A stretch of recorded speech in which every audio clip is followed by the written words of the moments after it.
Kong, December 26 na nga, lumampas na ang Pasko at ayon po sa inyo, wala pang nakukulong na big fish. Sino po ba para sa inyo ang mga big fish na dapat unang managot sa isyong ito?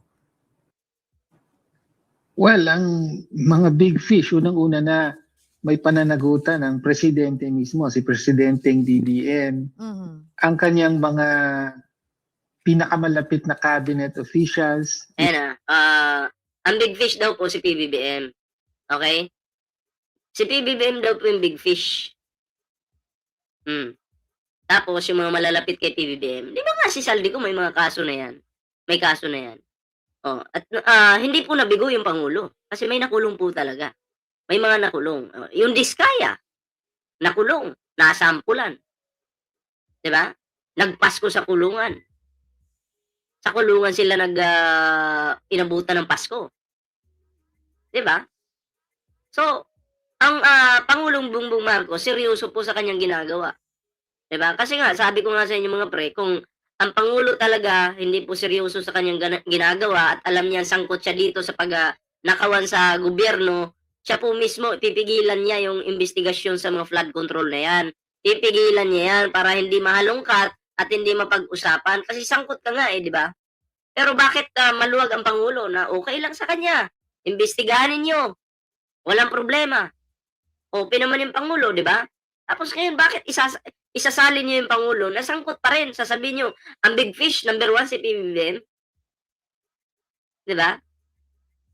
Kahit gano'ng kaganda yung ginagawa ng Pangulo, masama pa rin sa inyo Pero hindi niyo malilinlang ang taong bayan. Alam namin, na ang Pangulo matino at dapat tularan. Gano'n naman talaga Pag ang mangga maraming bunga, binabato yan. Binabato yan. Which is, sino yung mangga na maraming bunga? Si PBBM yun. Eto na. Pag ang mangga, nasira-sira na, wala ng bunga at wala ng mga dahon, papatay na, anong ginagawa dyan? Pinuputol yan. Pinuputol yan. Kasi hindi na mapapakinabangan. Kasi, nabubulok na Sino yung mangga na yun na wala ng bunga? Na nabubulok na? Si Digong yun. Diba? Si Digong yun, yung nabubulok na mangga. Kaya nga pinutol na, diba? Pinadala na dun sa dahil. Yun yung kaibahan. Hindi po lahat ng mangga binabato. Dahil mabunga yung iba, pinuputol na. Yun po yun. Diba? Tuloy natin to. Basta hindi pa po nakakapag-like, share, subscribe kalimbangin nyo yan dyan. Former Executive Secretary Bersamin, former DBM Secretary Pangandaman, former DPWH Secretary Manny Bonoan, among others. No? Tapos, of course, yung mga leaders ng House and Senate. Dahil ang mga ito, in the end, sila may tanong sa akin dito, magkano bayad sa akin? Ang bayad sa akin, paulit-ulit tayo Ako, ang bayad, gusto kong sagutin yung mga ganitong klaseng tanong Ang bayad sa akin talaga mahal. Gold bars.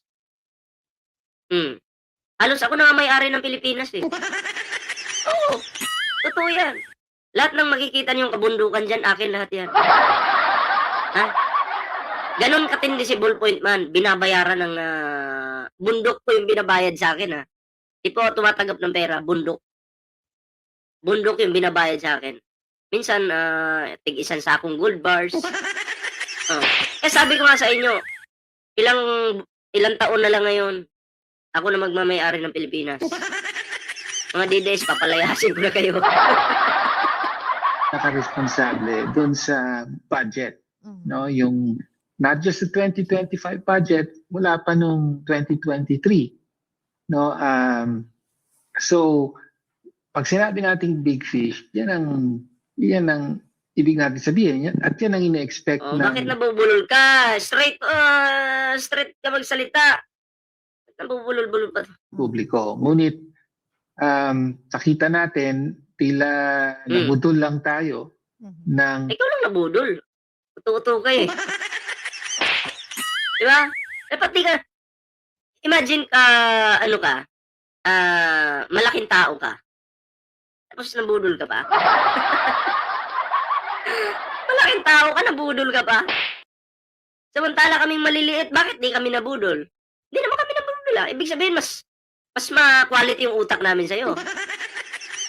Hindi naman kami nabudol Ikaw malaking tao ka, may pangalan ka, nabudol ka pa. Ay, nako po. Tuloy-tuloy. Natatakot ako dito sa ganitong klaseng tao. Delikado, nabubudol pa Bakit ganun? May mga pangalan kayo, kilala kayo, nabudol pa kayo. Ang Pangulo na nangako na by December 15 may mga makukulong na malaking Meron naman. isda. Wala tayong nakita so far. Okay, may mga nabanggit po kayong pangalan. Number 1, si former DPWH Secretary Manny Bonoan. At saka ito pa, explain ko lang. Hindi po pwedeng, oo, nandun yung Pangulo kasi, estimated lang niya po yun. Okay, pero may kahit pa paano, may mga nakulong naman. May iba po na ongoing pa po yung pagsampa ng kaso, 'di ba?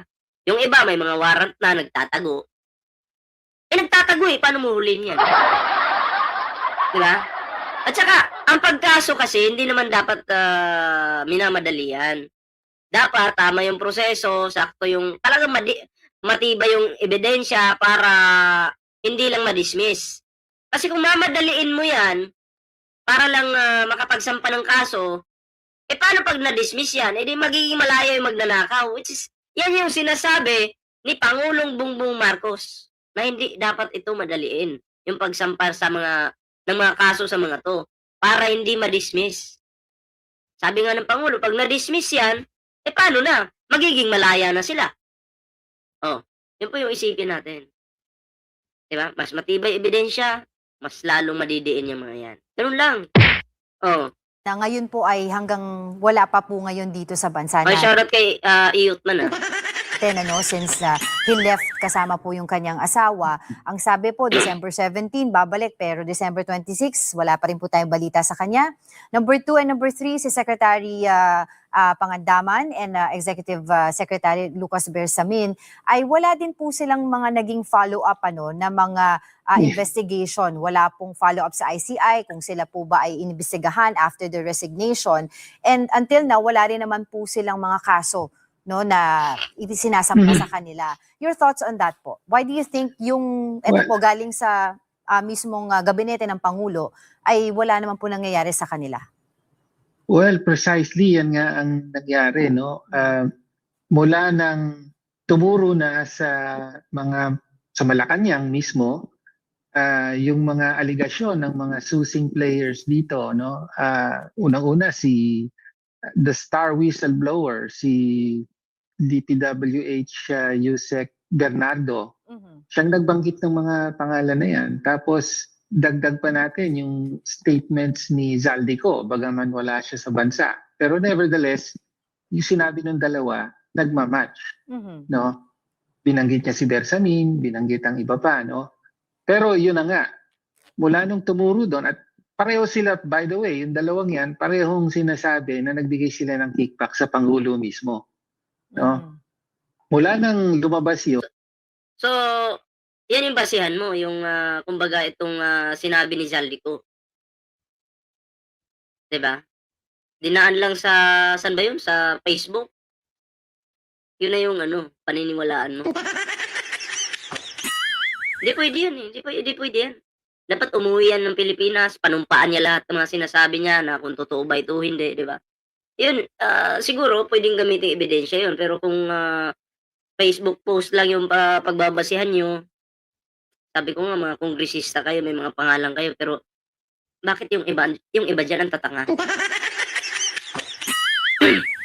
Yung isa naman, senador. Senador yung isa. sorry. Senador yung isa, tapos anong ginawa ni senador? Naghanap ng AI sa TikTok. Tapos dinamay si Atty. Claire Castro, kabusis daw niya. Pare-pareho lang kayo. Pareho lang kayo ni Padilla. Ay, nako po. Pare-pareho lang sila. Dapat kasi, idaan niya sa tamang forum. Umuwi si Saldico, lahat ng sasabihin ni Saldico kasi manunumpa yan, pwede niyong magamit yun as evidence, di ba? Hindi naman po pwede na pupulot-pulutin niyo lang kung saan-saang website yan. Facebook, TikTok. Di para kayong tanga niyan, di ba? Para kayong inutil yan.